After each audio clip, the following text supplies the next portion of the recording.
Awesome. Everything's refreshing. Just gonna make sure we're live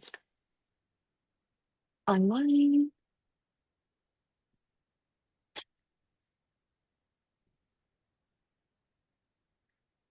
Let's see. I'm still getting in there. There we go. All right, we can turn the Good morning. Good morning. Good morning. Hi, friends on Facebook. My name is Jillian Conley. I am the Vice President of Marketing, Communications, and Strategies for CEO Consulting Group.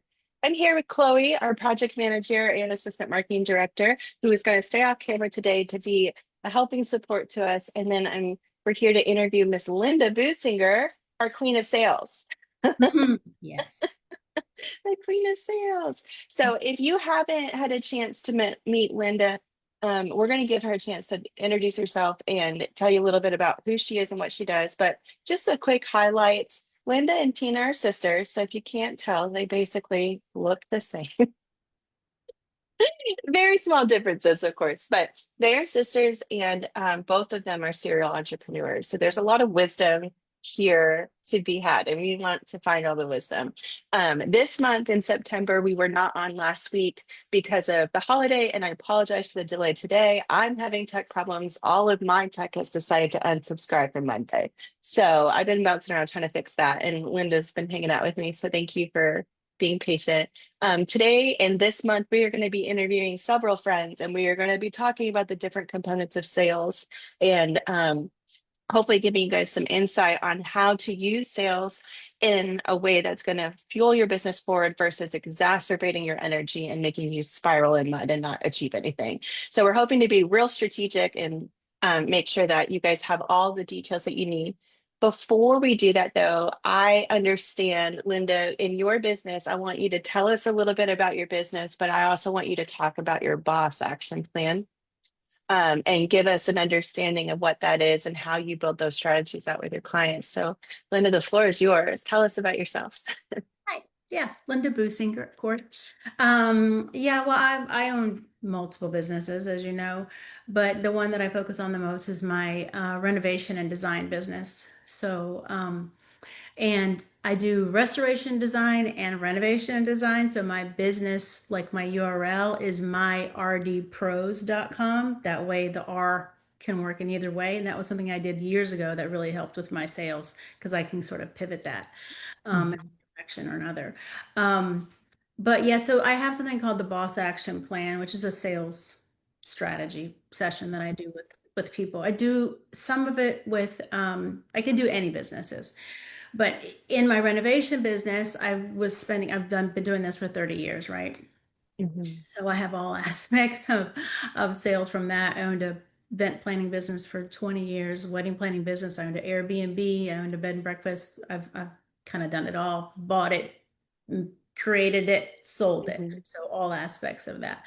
Um, Mhm. but anyway, I can think the biggest thing is if you want to ask I have three basic points for sales, which is Yeah. we're already always doing things for our clients, right? But you have to Mhm. give a value.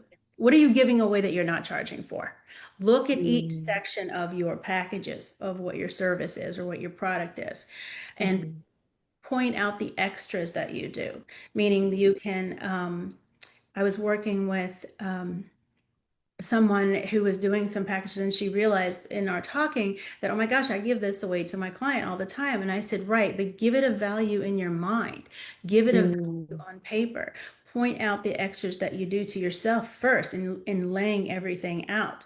And by doing that, you can either use it as a sales tool to close a deal, like, hey, if you Mhm. me, I'm going to give you this. You were already doing Right. it anyway. You just weren't naming it. Right. You weren't giving it a value. So does Um, that kind of fall under the category for you? Like, are you thinking more creatively? My mind went immediately to like sign up for my newsletter and get a freebie, right? Like the exchange of goods or something. Like it's got value, but you're not, it doesn't cost you anything kind of exchange. At a low level, that is like transitional conversion. For you, though, when it comes to like giving away something free, how do you define what's important? Like, how do you know when you're giving too much away? That's probably really the question I'm trying to ask. How do you know where the value lines up with what you're giving and then you're not overdoing it? Well, look at what you're actually doing for the client when they're, when you're Mhm. looking at your packages, what am I actually providing? And in that, what you're providing, you're probably doing something because it's second nature to you and you don't even realize you're doing it, but that has a Mhm. value to someone. For example, um, when I was talking to Veronica Duckett, she was doing something for her client every month that she was looking at their books and sending it to them. But that took her time, but she wasn't giving it a value. So once she gave it a value, she can either charge for it, she can use it Mhm. as a sales tool to close a deal, but more importantly, it adds the value to her. So Mm. because you know how we always second guess, are we asking too much Yes. for what we do? Hmm. Giving it a value gives yourself value, not just Yes. the client, not just the product, not just the materials. That's my That's thing. brilliant. How do you help them determine value? Is there some kind of like framework for that? How do you, So different for for everybody. So everybody? shifting Yeah, my I would think career, the so. sun is like I'm getting a halo. Um, You look beautiful like an oh, thanks. angel, so you're doing great. Um, so I'm sorry, what were we talking about? How do you know how to assign the value when you like whatever it is? it's Let's say, I Can guess it would be can I answer industry that really specific. quick? I have this Yeah. trick that I do that I've done forever. When I go shopping at a store and I'm shopping around, I'll look at an item and before I even pick it up, I give it a value in my mind. A shirt. If this, I'll say I would pay $35 for this shirt. If I pick it up and it's $50, I'm not buying it. If it's 35 That's or less, brilliant. I'll buy it.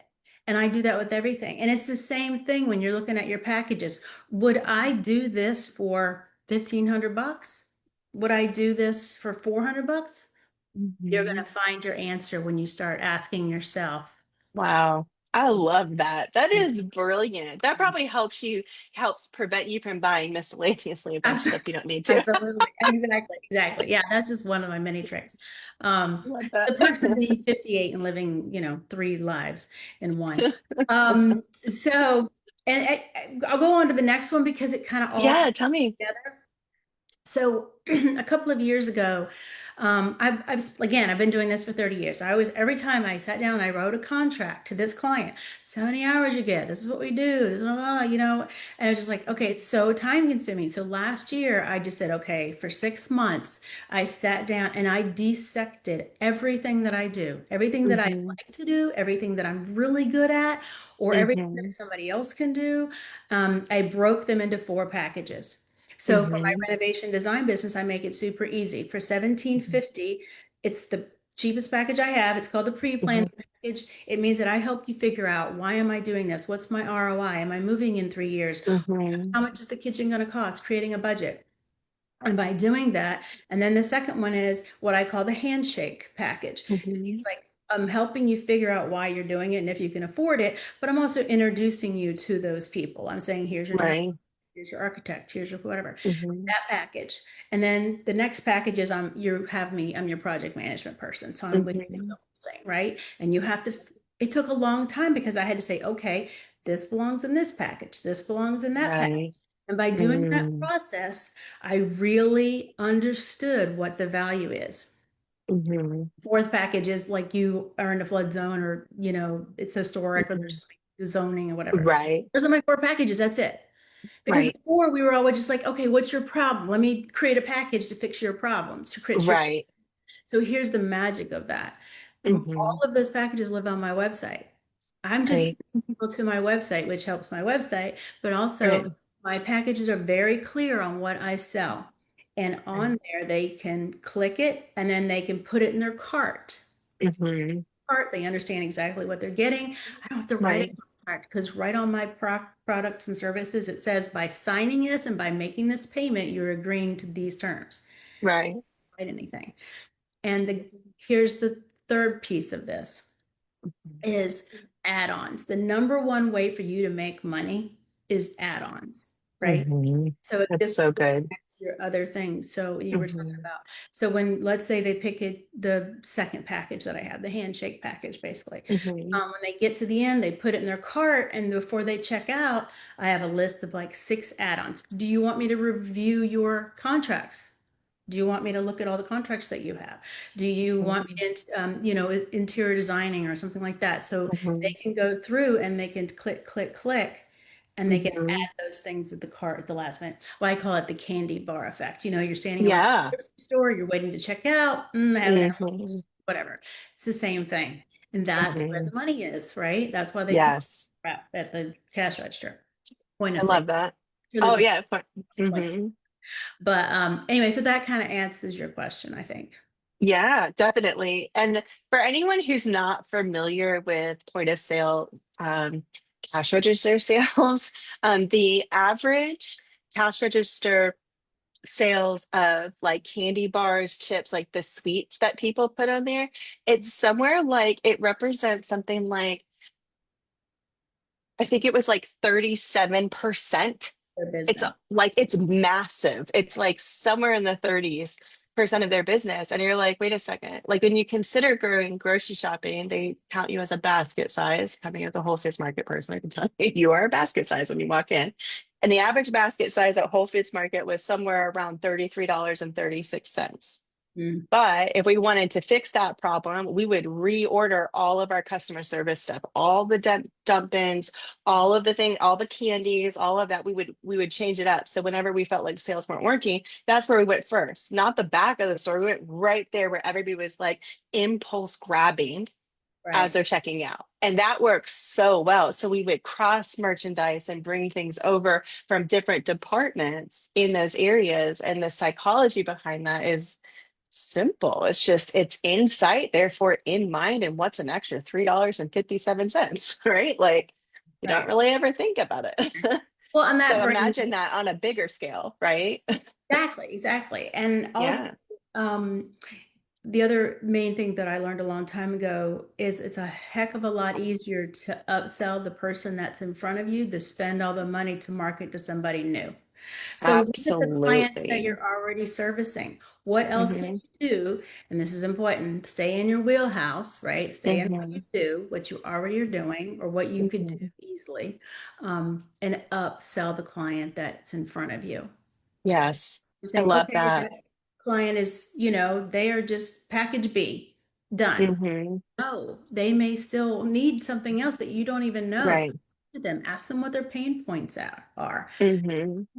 What other things they're trying to figure out. You never know. And not just if you can help them, but you could introduce them to someone who could help them. And then that kind of goes into my multiple revenue streams that I teach about. That's completely Yes.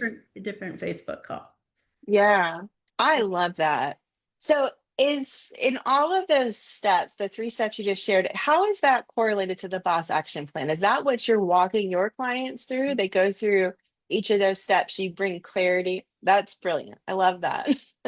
Exactly. Because I have to talk to them to understand their business to be able to do Hmm. that. So, yeah. Right, absolutely. Do you have a type of business that you prefer to work with, like a service-based business over product or? Well, I mean, I do this a lot for people that are in the building industry, construction, Right. Mhm. but I mean, I like to help everyone, but yes, but it Right. I love that. makes sense because I understand their business, pretty easy. Right. Painters, anything like Mhm. that. Yeah. Right. Now, if somebody were saying as a solopreneur, if they were saying like, I really need to start doing sales for my business, where do I even start? What advice would you give them? Well, they have to figure out what they're good at, right? They have to figure out Yeah. what you can really sell. And I find this a lot in my business where people, guys or women too, but mostly it's guys, they know how to build something or they can fix something, but they don't know how to get the client. They don't know how to get the customer. Right. So, Hmm. you have to step outside of what you're really good at. But if you can't tell yourself what you're selling, you can't sell it to someone else. So that's why, gosh, I have to keep moving my thing for this one. Explaining what you have. That's why I was talking about the packages. If you can Right. dissect your packages, you're going to know it up and down, right? Right. And so you're going to be able to Hmm. get that elevator speech really fast. Right. Typically we say, well, what's your problem? And then you try to figure out in your mind, okay, how do I work what I do to fit what they need? And Hmm. that's where it's a lot of work. And that's what, Right. like, once I started doing the packages, these are my packages. If you don't have fit into these four things, then I'm not. Hmm. Right. Then you're just recreating your business all the time to fit that Hmm. next new client, right? Right. Does that I make sense? agree with that. Absolutely. Yeah. I like having consistency. The transparency of the consistency too is really important to that customer buy-in. Like if they hear that a friend of theirs has had a working experience with you and that working experience was a positive thing, that's why that person's talking about it, then they're more likely to go, well, I trust that person. I may not know who's selling it, but I trust my friend. I'm going to go in that direction and lean into whatever that is. So being consistent, understanding your messaging, which is what we talked about all summer long. We cannot be more in your face about how important your messaging is. If you cannot communicate who you are, what you do, and who you serve, you're not ready to be in business, period. You're definitely not ready for marketing. Well, But it's true. Yeah. I mean, I'm you're just as still a guilty as hobbyist at that everybody point. else I'm just as guilty as everyone else. I'm so busy doing my Hmm. job, I can't market my job. But, Hmm. but you have to kind of really pick what part of my business are people needing right now, and then Right. you can kind of market to, because I'm like, I'm one person. Like, I'm wearing all the hats like everybody else, you know. Right. You feel Absolutely. even if you have somebody who does that job, you're still worrying about it, you're still thinking about it, you're still trying to think ahead so that that person can continue to do their job based on your Mhm. vision of your business, right? So Right. who's wearing and you have to go with the times, especially when you think about renovations. You would think Mhm. I had event planning business and a renovation business. Event planning obviously went away during the virus, Mhm. you know what I mean? And I just Right. shifted to all construction, and it was all on. But unfortunately, a lot of people during that time thought that was going to last forever, and they built based on those sales. And that's Mhm. one lesson you can learn is there's Wow. always going to be a roller coaster. So do not build based on the fact that you're super, super busy right now. Right. That's Just smart. think about why I'm not saying you're not, maybe you're successful and you're going to be huge, but really think about why all of a sudden you're super big and super busy. Just Hmm. future. That's just, to me, that's a main thing that I've seen about people. They just grow too fast. Yeah, absolutely. And it's hard to like if you don't have anyone kind of giving you guidance or perspective, if you really are like an individual entrepreneur, you don't have family support, friend, like you're doing it by yourself, you may not realize you're growing too fast. You may not realize that you're not growing fast enough. You may just need perspective to help guide your time. And that sounds like what you're able to do. You're able to get into the business with them, figure out what's actually happening, what foundations are laid down, which ones are cracked and need to be repaired, and they build from there to help them kind of get bigger, but strategically bigger is what it sounds like, right? Right. And we've all been there where it's like, Hmm. it worked out. It was great. It's all coming at me at once. Okay, now should I go and I hire five people so I can manage all Hmm. these new jobs? Especially for me, because my jobs last from anywhere from 6 months to 3 years. So, Hmm. you know, I have personally been there, and each time I've just stepped back and said, you know what? I would rather not take on a new client and just work Hmm. with the clients I have now than to grow my business. That was just Right. my personal. Yeah. I think that's so wise. Now let me ask you a question. How do you know when you're, I can't find you. I know your son is Fine. I'm in like a new off. hanging I'm out. in a new house, so this is the first time I've been. Oh, there I am. Okay, first time I've There done you it. are. Exciting. Um, out of all the experience that you've had and the different types of people you've met and probably all the failure points you've seen around, right? Because we learn from those as much as we learn from people's successes. I'm just curious, do you feel like there's anything specific about you or the way you do things that is like a secret sauce to sales that makes you successful? No, because I mean, Tina and I both say we hate sales. I Yeah. mean, but you had to sell to get a client. You had to sell to be heard, right? Mm-hmm. It's just nobody likes it, but you have to do it. But if you believe in what you're selling, and it's not really, I'm not selling. I don't sell. I'm telling people how I can help them. I'm helping people. I'm helping them create their dream home. I'm helping them Mm-hmm. get out of a horrible FEMA flood situation, or I'm Mm-hmm. saving a home. Not even the Right. people, but when I do historic preservation, I'm keeping that house around for another 100 years. That's who I'm Right. doing it for. That's why I'm doing Right. it, because I believe in what I'm doing, and that's my Mm. purpose. Then therefore, I'm not really selling, right? Yes. I Finding the love that. people that need me, Mm-hmm. that creates the sale. I love that. That's some good mindset for everyone who's listening. That's very good. That attraction marketing, if you do not know what attraction marketing or attraction theory or whatever you've studied, however, whatever perspective you've studied it from, if you do not know how to attract your ideal human to you, whether that's a life partner or a business partner or contract, you've got to start studying the law of attraction because what you put out is what's going to come back to you. And if you don't like what you're getting, you need to assess internally so that you can produce outward in a positive way that benefits your future. And that goes with your clients. And I love that thought because it builds so much trust so much faster when you don't look at people as the next contract, but you look at them as, oh, this person needs help, and I'm here that I'm a person who's skilled and I can help. I would love to help. If you need me, here's my info. Let's do this. And I always take that approach too, because I don't want to work with anyone who doesn't want to work with me. Right. Why? Like, that's so awkward and weird. There are way too many businesses out there or people out there to be like stuck working with a client that makes you not feel good about your work or makes you feel insecure about it because they're chaotic or can't blend into your systems or whatever. And so I think that's really great for that trust building. Now, I do have a question about the systematic side of sales.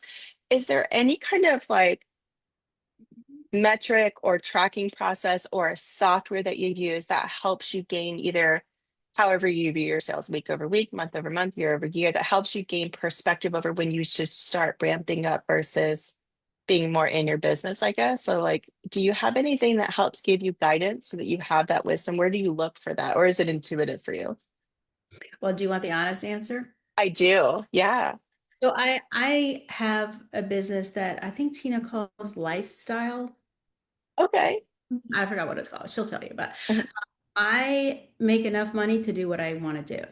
For Oh, example, that's fun. we're leaving in about 20 days to go to Italy and Switzerland, Germany, France, something, things like that, a Uh-huh. 3 week tour of Europe. That's what I do. That's my metric. I want to be able to pay for that. Like That is awesome. I set myself a goal. I set myself a goal to make $25,000. Just doesn't seem like a lot, but it was just like, this is what I want to make in August for the rest of the Hmm. year. I ended up doubling that because again, which you've heard 1,000 times, I stopped working on my business and worked in my Hmm. business. So I put away the Hmm. website and all the CRMs and all that Hmm. stuff. And I was like, okay, in August, I'm going to sell something. And I went out and Hmm. sold 2 huge jobs. That's amazing. Right. And that's what we do is we get so bogged Hmm. down in the business itself that if you just have to put it down and go do what you do, you'll find a client. But I don't really have but my business itself is huge. You're talking about one sale. Right. I mean, like the construction Right. situation it's a long-term commitment. So it's not like an Right. sell it's a book or something, you know what I mean? So it's a little, Right. yeah. Yeah, I think that's a good like thing to distinguish is that for some of the people who might be watching this live or watching the replay or just in our sisterhood already, they may have like a product-based business or a service-based business, but those services are all under 1,000 or they're just lower ticket offers.